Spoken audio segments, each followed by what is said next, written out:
অনেকেই জানেন না ফায়ার ব্রিগেডকে আমরা দমকল বলি কেন, বা এই দমকল আসলে কি। যদি জানতে চান তাহলে পিছিয়ে যেতে হবে 200 বছর আগের কলকাতায়।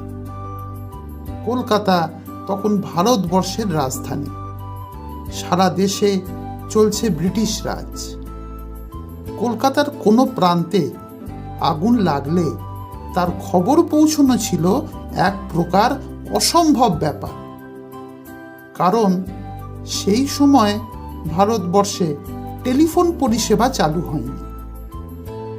1882 সালের জানুয়ারি মাসে চালু হয় টেলিফোন পরিষেবা। তাহলে উপায় কি? British captain engineer Bernard Anson Westbrook সাহেব তৈরি করলেন ক্যালকাটা ফায়ার ব্রিগেড।